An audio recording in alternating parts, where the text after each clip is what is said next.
When my daughter was 5, we used to play this game of imaginary friends using action figures of Buzz Lightyear and Sheriff Woody from Toy Story.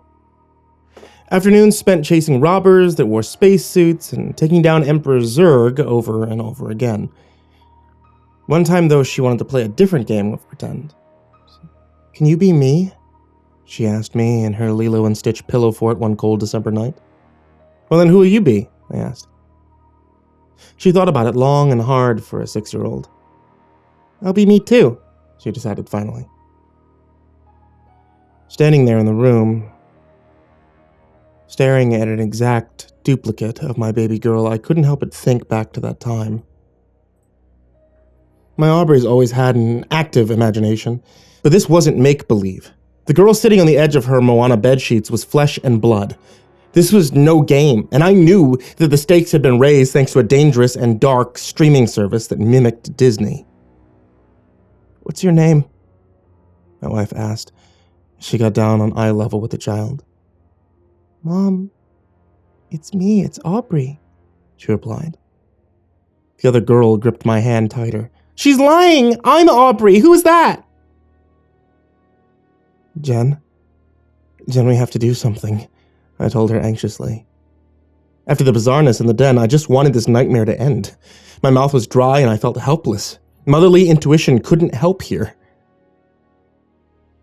"We should call the police," Jen decided. "No!" Both girls shouted that. It was almost in unison. It made me very uncomfortable realizing that they were so much alike. What if they were the same? What if that strange ritual brought a faux Aubrey to this world, and why? Why were they so adamant about not involving others? What was this?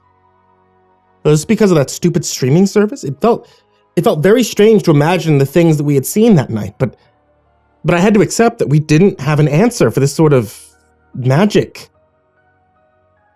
And that it really did happen. "Call Mel. Tell her it's urgent," I decided. Melody is a family friend, a nurse that works swing shift at a nursing home not too far away from our house. I wasn't quite ready to accept the weirdness that had invaded our home, and I figured that if anyone could understand it, or at least help us determine which Aubrey was which, there had to be a difference. Jen went downstairs to call as I guided the girls back to the den. I wasn't sure which one of them was my daughter. And back at that moment, it didn't matter. It seemed like whoever was the fake was doing a real good job at hiding it, so I took advantage of it. I asked them both to help clean up the mess. "What caused all this?" one of them asked, as they set the flat screen aside with my help. There were shards of broken glass everywhere, and for a short second, one of the pieces touched the soles of their feet. I expected a response. Aubrey was still a bit of a baby when it came to pain, but this didn't seem to faze her in the slightest.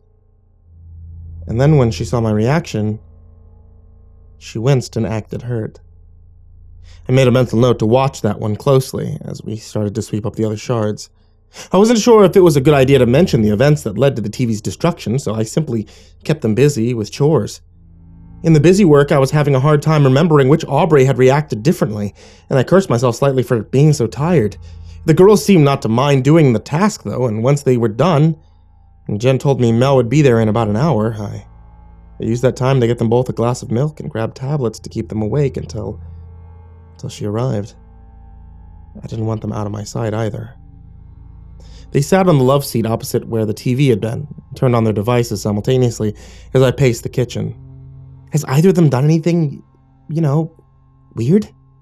Jen asked. "One of them. They're adverse to pain, I think," I admitted as I took a sip of a bottle of water. "Which one?" she whispered. I don't know. Things have happened so fast." "Damn it, David," she fussed. "I'm sorry. It's just, what in the devil is happening to us? What is that Disney minus anyway?" I whispered back. She calmed down and let out a loud, audible sigh, then pulled out her smartphone and admitted, "I've tried to shoot a few texts to different coworkers, but everyone's asleep. As far as I can tell, online anyway, Disney minus doesn't exist." "Wouldn't it be fun if things that were fake were real?" a voice chimed. Both of us turned to see one of the Aubreys standing there, and I smiled nervously at her. "This isn't really the time for games," I chided her, shooing her back to the den, but her words stuck with me. What did she mean? The doorbell rang and it made me want to jump out of my skin. Too much tension for one night. Mel came in and let out a long sigh. God, David, you would not believe what this old fart did to me today. I swear, this better be real good news, she said as she dropped her purse and went towards the cabinet where we kept the wine. Not exactly, my wife admitted as she gestured towards the girls. She just finished pouring a glass of vodka and nearly jolted as she saw them. What in that language? I said instinctively. Mel downed her glass of wine quickly and went over to the girls, examining them with keen interest. Sorry, I didn't know you guys had been holding on to me all these years. You know, I always wanted a girl, she said dryly, trying to make light of the situation. Neither of us had the energy to laugh. Is this for real? She muttered as she checked their fingerprints. Of course, they were identical too, or at least it appeared that way from the naked eye. Are you for real? Are you for real? The Aubrey she was examining asked back. How did this happen? Mel asked. We just need to be sure they're both okay and just know which one of them is our Aubrey. We can sort the rest out in the morning, Jen said. Mel shrugged, perhaps too tired to dig deeper, and went to her car to get a first aid kit. When she returned, she gestured for one of the girls to sit by her. You can bring your iPad, she told her. The Aubrey hopped over to her, snuggled close as Mel started to check vitals.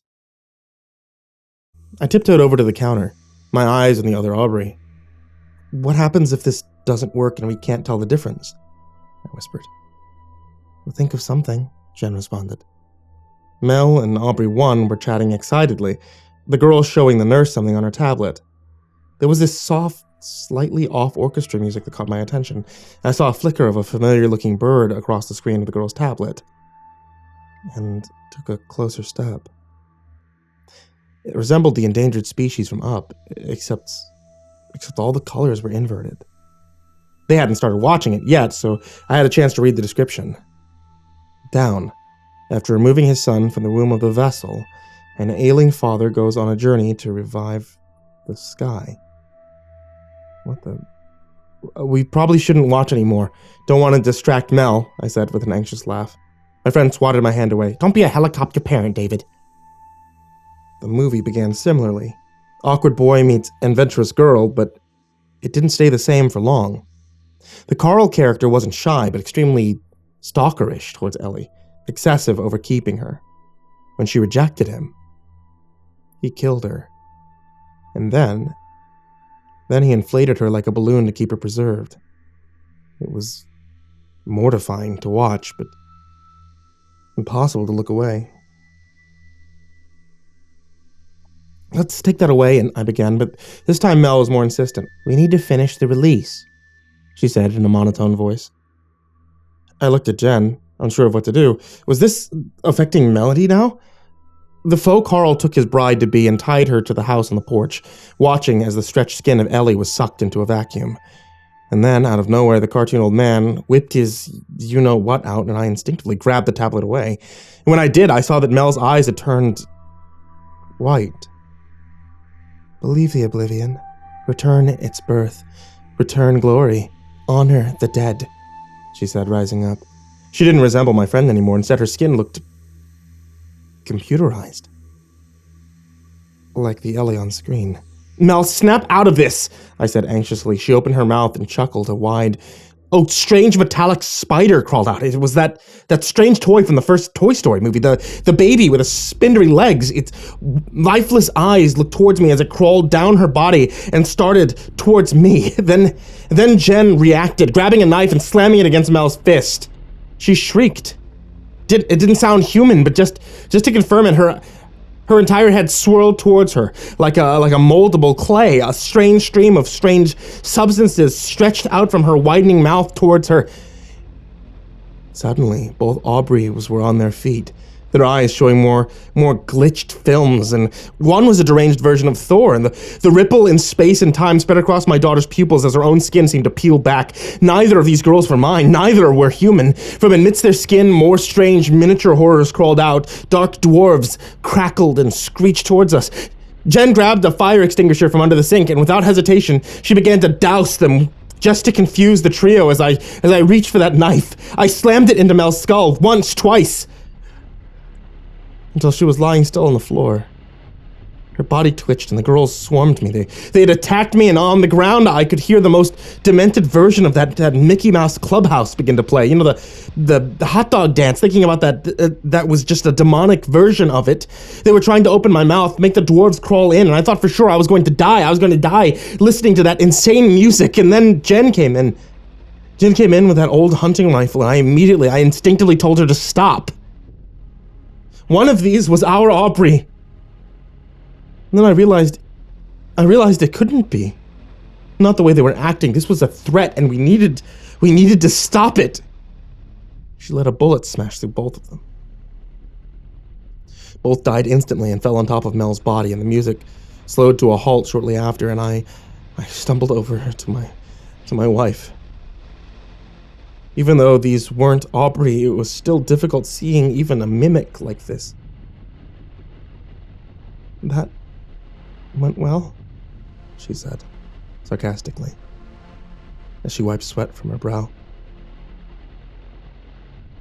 She wasn't trying to make light of our nightmare, but I hadn't the faintest idea how we'd possibly explain 3 dead bodies to anyone who came asking or heard that noise, and worst of all, we were no closer to finding our Aubrey.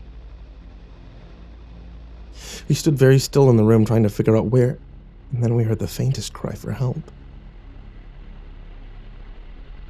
We stood very still in the room trying to figure out where it had come from, and then at last we found the source, the tablet.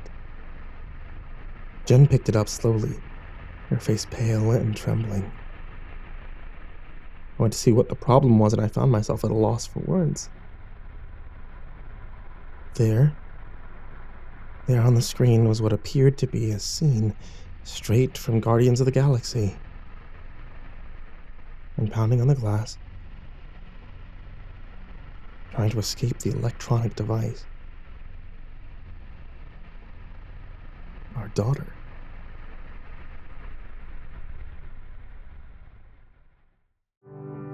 Hey there kids, and happy holidays. It's me, MrCreepyPasta, and I just wanted to tell you guys thank you for watching tonight's video. If you enjoy watching videos here on YouTube, then you should check out the MrCreepyPasta Storytime podcast, which is available on Spotify and on iTunes and on Google Play and everywhere like that. If you enjoy listening to MrCreepyPasta's Storytime podcast, you'll enjoy watching it on YouTube because it's the same show. You guys are both hearing the exact same thing at the exact same time. Also, thank you guys for supporting me on Patreon or on Popbase. You guys who are the top supporters on Patreon especially, thank you so much. Like Joey Gilbert, Jordan Alexander Sanchez, Wayne Milstead, Champinski, Ken Lando Higuchi, Brianna Tine-Janzen, Stephen Van Huss, Tristan Pelton, G Weevil 3, Diana Kraus, Asia, The Red Oak Shield Virus, Sandy Barney, Nico Kyle, Caleb Dougal, Daniel Paulson, Dante Rao, Last Blade Song, The Ginger Bros, Don Mulemeister, Eliminator 86, Nubsky, Finley E. Hopkins, Steampunk Sinner, Rafael Rodriguez, Optimistic Avocado, and Dr. Strawberry. Everyone there, as well as in the description down below. Thank you guys so much. If you'd like to also follow me on Popbase, where you can get a couple of different updates here and there and play games along with me, then you can do so on your phone. It's on Android and on Apple. And if you guys are looking for something like a hot beverage, such as, say, a tea for the cold winter months, then my wife is still selling teas over at etsy.com/shop/ivorymonocle tea, including a MrCreepyPasta tee that has me on it dabbing. Don't actually, if you do order that tea, request that sticker because we made it, but she didn't want me to put it on the tea because she said it wasn't professional. I think it's whatever. Check back throughout the entirety of the holiday season for more horror stories every single day. Forever. Sweet dreams, kids.